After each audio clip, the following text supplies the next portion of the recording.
Je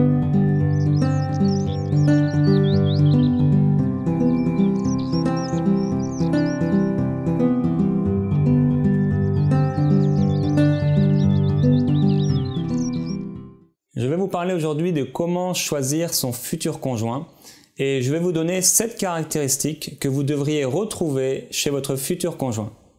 La première de ces caractéristiques, c'est bien sûr le salut de cette personne.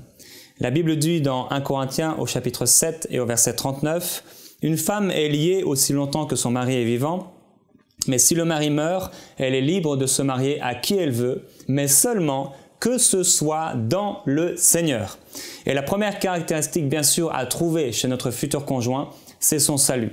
Quelqu'un a dit « Je ne voudrais pas avoir comme beau-père le diable ». Et bien entendu, si nous marchons et si nous vivons avec quelqu'un qui n'est pas sauvé, alors nous allons avoir, il y a des droits, il y a des privilèges, et il y a toutes sortes de choses, de bénédictions à côté desquelles nous allons passer.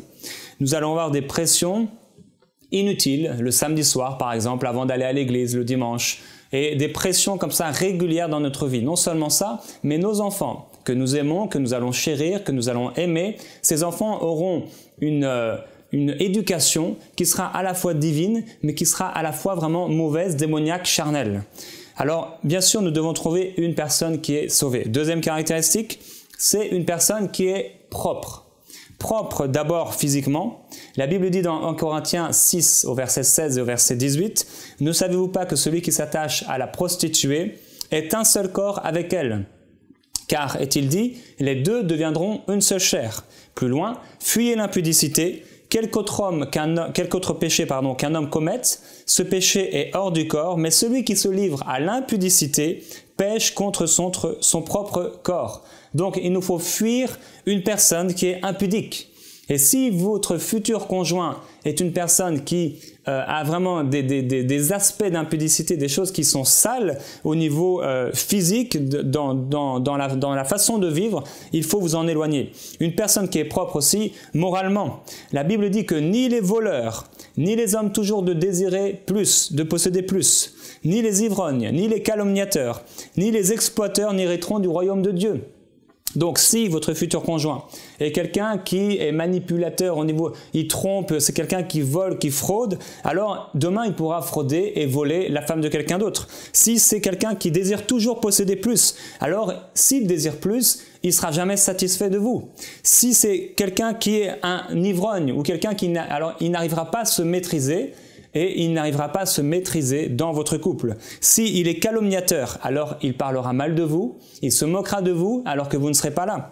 Si c'est quelqu'un qui exploite les autres, si nous voulons un mariage béni, si nous voulons un mariage béni dans le royaume, nous devons choisir quelqu'un qui est propre moralement, mais aussi propre spirituellement. En fait, quelqu'un qui a un cœur pur, un cœur selon Dieu.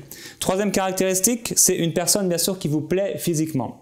Dans ce livre connu du Cantique des Cantiques, Salomon va dire à sa fiancée qu'elle est belle par 10 fois. Il dit « Que tu es belle, mon ami, que tu es belle. Tes yeux sont des colombes. Que tu es belle, mon bien-aimé, que tu es agréable. » Et oui, cette personne va changer au fur et à mesure des années, mais si déjà aujourd'hui elle ne vous plaît pas, qu'est-ce que ce sera demain? Non, il faut que cette personne vous plaise. Même si on vous a donné des prophéties, oui, voilà, ça doit être ton mari, ta femme, etc. Non, non, c'est nous qui choisissons. Et en fonction aussi de nos critères. Voyez là aussi sans maquillage, sans parure. Le Seigneur a dit aux pharisiens, vous nettoyez l'extérieur, mais à l'intérieur, vous êtes plein de méchanceté. Et il est bon de voir quelqu'un sans maquillage. Quatrième caractéristique, une épouse ou un mari qui épouse votre vision pour la vie.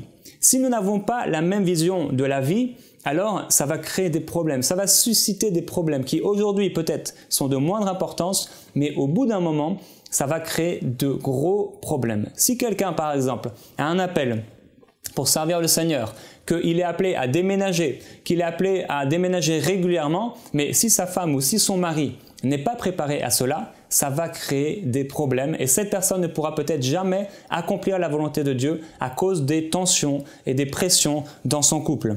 Donc en épousant cette personne, vous allez épouser sa vision. Et il est donc important de connaître, mais quelle est sa vision de la vie? La vision de la vie, ce n'est pas avoir une maison, des enfants, il y a beaucoup plus que ça. Et il faut que vous puissiez connaître quelle est la vision de cette personne. En fait, Vos visions doivent s'intégrer parfaitement. Abraham a eu du mal à comprendre la vision de son épouse, il a eu du mal à comprendre sa propre vision, et c'est seulement 25 ans après qu'il a compris réellement quelle était la vision, quel était le rôle, quel était l'appel qui était sur son épouse et quel était aussi son propre appel. Cinquième caractéristique, bien sûr, c'est une personne qui aime Dieu. Dans Luc au chapitre 2 et au verset 36 à 38, il nous est parlé de Anne la prophétesse. Cette femme a été mariée pendant 7 ans, puis son mari est mort. La Bible dit qu'elle est restée veuve pendant 60 ans, dans le temple en fait, toute sa vie. Elle a choisi la présence de Dieu. Et il faut que vous puissiez choisir un conjoint qui aime la présence de Dieu. Sinon, vous allez être partagé. L'apôtre Paul dit que quand nous sommes mariés, nous sommes partagés, mais il est possible ensemble de s'unir pour servir le Seigneur. Sixième caractéristique, c'est une personne qui aime son corps, non pas son propre corps, mais l'Église locale.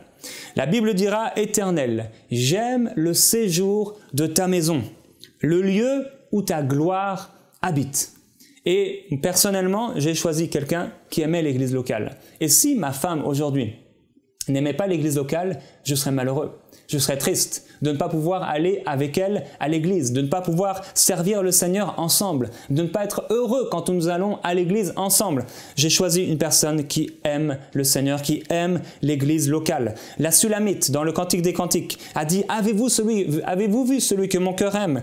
Elle l'a cherché dans la ville, oui, mais après l'avoir trouvé, elle l'a amené dans la chambre de sa mère, pas dans un hôtel étranger. Elle l'a amené dans l'église locale. Septième caractéristique, c'est une personne qui épouse votre vision de la vie. Amos 3.3 dit « Deux hommes marchent-ils ensemble sans s'être mis d'accord ? Allez-vous vivre pour le manger et le boire ? Allez-vous vivre pour se divertir, pour vous divertir?